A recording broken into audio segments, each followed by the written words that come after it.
On entend souvent dire que le temps c'est de l'argent, une expression qui s'applique particulièrement aux journalistes habitués à travailler dans l'urgence. Dans la profession, le temps est un luxe, encore plus à une époque où la transmission de l'information est plus rapide que jamais. Mais qu'en est-il de ceux qui ont choisi de prendre leur temps et d'inscrire leur travail dans la durée ? Focus sur ces journalistes d'enquête et d'investigation qui ont investi le temps long.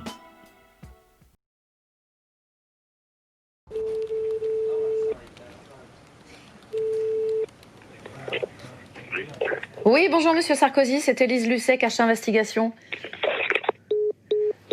Ah ben là, on ne sait plus comment s'y prendre. L'investigation, c'est vrai, il y a une bonne vingtaine d'années, était assez rare à la télévision. En tout cas, l'investigation au long cours. Il y a toujours eu des très grands documentaires, souvent de très belles enquêtes, mais de systématiser un service d'investigation, c'était très rare. On a été les premiers, avec Paul Morérin, à diriger une petite unité au sein de Canal+, dès les années 2000, où on était uniquement une équipe de journalistes d'investigation pour travailler sur des enquêtes au long cours. Sont venus ensuite de nouveaux magazines, complément d'enquête sur France 2, pièce à conviction sur France 3, puis on a ensuite créé Cache Investigation ici pour France 2. C'est vrai qu'il y a une sorte de forme de narration en télévision qui est assez complexe. Souvent, une bonne enquête d'investigation, c'est un très bon bouquin, c'est un très bon article de presse écrite, mais les gens ne veulent pas vous parler. Et donc, comment vous allez faire une enquête ? Vous n'avez qu'une photo ou deux du personnage dont vous parlez, l'entreprise ne veut pas vous accorder d'interview, vous ne pouvez pas rencontrer leurs salariés. La clé est vraiment là en télévision. Avoir des interlocuteurs de grande valeur devant la caméra, ça prend un temps de dingue. C'est beaucoup plus facile d'avoir une fuite, d'avoir un document, d'avoir une info rapidement par téléphone. C'est autre chose que de le démontrer dans une enquête télévisuelle où vous devez absolument avoir des gens qui parlent devant la caméra. Certains à visage caché, certains ne vous parleront jamais. On a des lanceurs d'alerte avec lesquels on a collaboré, dont le nom n'est jamais sorti, qui ne sont jamais apparus dans nos enquêtes. Mais la clé est là, c'est le temps pour pouvoir convaincre des interlocuteurs, gagner leur confiance et les convaincre de parler devant une caméra. Monsieur Sarkozy, bonjour, c'est Élise Lucet. Ça fait des mois qu'on enquête sur le présumé financement de votre campagne de 2007 par l'État libyen. Si ce genre de journalisme est surtout connu du grand public à travers des émissions comme Cache Investigation, est-il pour autant réservé à la télévision ? Peut-on trouver du temps dans la presse ou sur le web pour mener des enquêtes sur le long terme ? Nous, en fait, notre truc, c'est qu'on aime bien raconter des histoires. Je pense que c'est un truc assez ancestral. Tous les éditeurs, tous les titres racontent des histoires. Alors après, nous, on aime bien les raconter en longueur. C'est-à-dire qu'on laisse du temps pour faire les sujets, du temps pour les raconter, donc de la place dans les magazines. Et on aime bien ces formats longs. On a une culture du format long depuis le début, en fait. Ce serait mentir de dire qu'on s'attendait à ce que ça cartonne autant, quoi. Donc on peut l'analyser après coup, on peut essayer de trouver des explications, mais c'est difficile d'avoir des certitudes. Ce qu'on sait, c'est que c'est évidemment l'affaire criminelle qui passionne le plus les gens en France depuis 10 ans. Déjà, d'un côté, il n'y a aucun magazine qui sort 78 pages sur un sujet, donc je pense que ce côté vraiment total a un peu fait la différence et les gens se sont dit « Ah ouais, mais qu'est-ce qu'ils peuvent raconter qu'on ne sait pas encore ?» Et ce qu'on peut raconter qu'on ne sait pas encore, c'est le boulot des journalistes pendant 4 ans qu'on fouillait, qu'on trouvait des nouveaux éléments, qu'on sortit des nouveaux éléments que les gens n'avaient pas encore lus et qui en plus étaient bien racontés. Nous, le message qu'on essaie de faire passer quand on fait ce genre d'article-là, c'est ça. C'est en fait, il y a ce média-là, il y a la presse magazine qui est un endroit qui est fait pour lire des articles longs que vous ne liriez pas forcément sur Internet.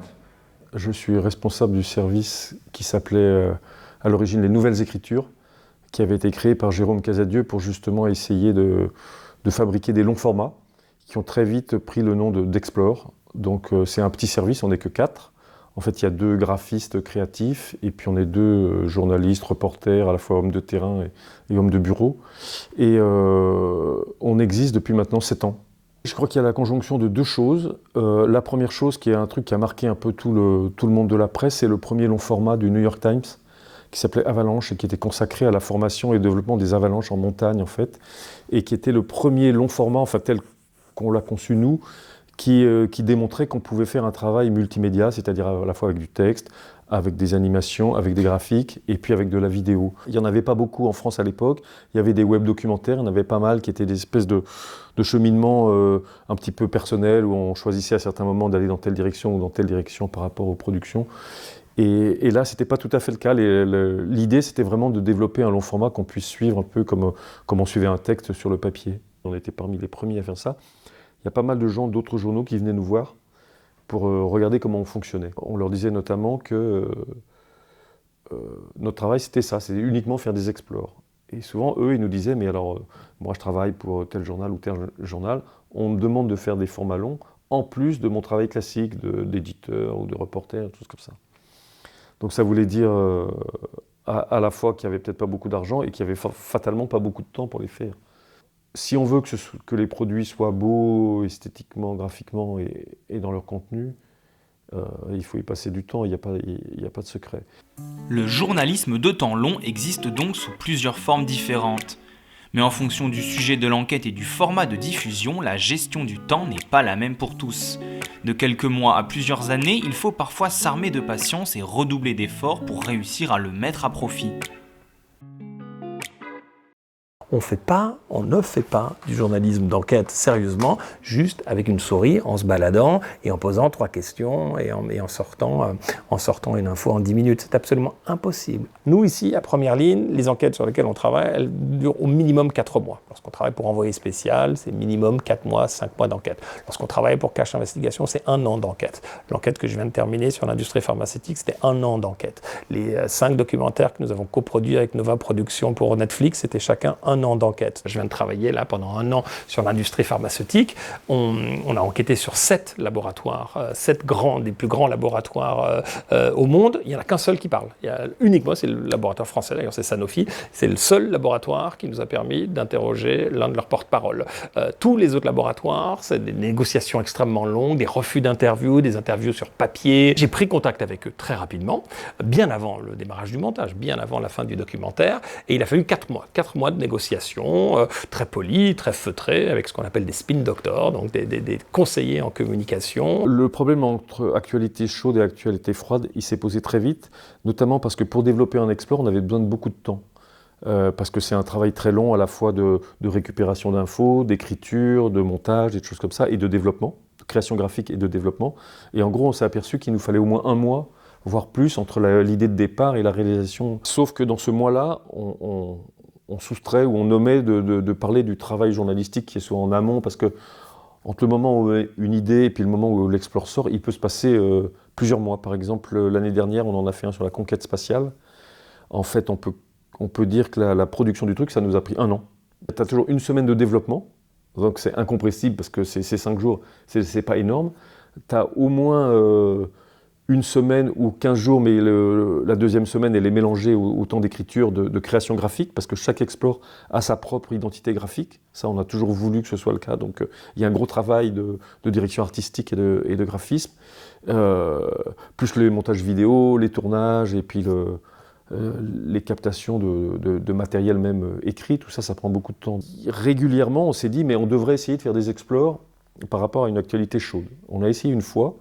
C'était pendant les 24 heures du Mans. Donc on est parti, on s'est délocalisé sur le circuit du Mans. Donc on logeait dans des Algeco, on était venu avec le matériel, on avait installé tout ça. Et l'idée, c'était de raconter ce qui se passe pendant la nuit des 24 heures du Mans. En gros, entre le samedi 18h et le dimanche matin. Donc on avait beaucoup travaillé en amont, on avait fait des vidéos, on avait commencé déjà à écrire des trucs. Et puis au fur et à mesure que se déroulait la nuit du Mans, on écrivait, on mettait des photos, on rajoutait. Et on était donc avec notre directeur artistique, mais on n'avait pas de développeur avec nous. Et en fait, on est arrivé le dimanche matin, on avait fini tout ce qu'on avait à faire, mais malheureusement, on n'est pas arrivé à le sortir le dimanche après-midi, qui était le projet initial. C'était d'arriver à sortir le truc dès que la course était finie. Et parce qu'on a eu des soucis de développement, en fait, on n'a pu le sortir que le lundi matin.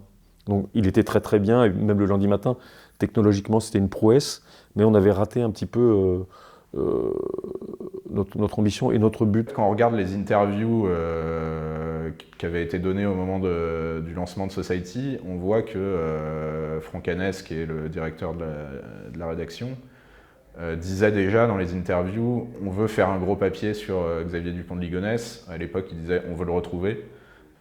Il y a 4 ans, il y a quelques journalistes qui ont commencé vraiment à faire des interviews, à se rapprocher des policiers qui mènent l'enquête, etc. À aller les voir, leur poser des questions, etc. Mais c'était assez diffus pour le moment parce qu'on ne savait pas exactement quelle forme ça allait prendre.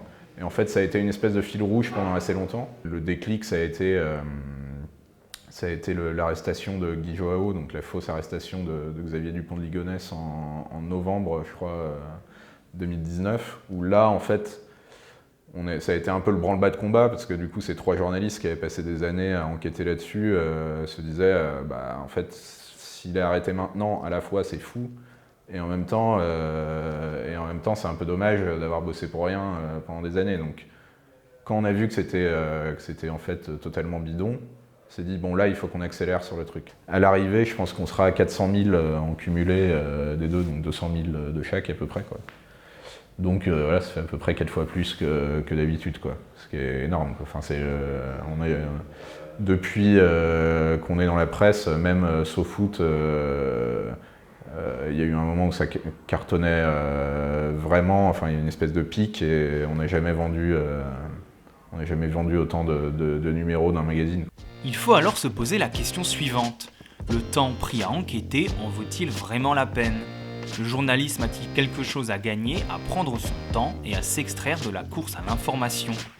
Alors que 41% des Français avouent s'intéresser peu ou pas du tout à l'information, selon le 33e baromètre des médias, le temps long est-il une voie d'avenir pour la profession, un moyen de redorer l'image du métier et de regagner la confiance du public ?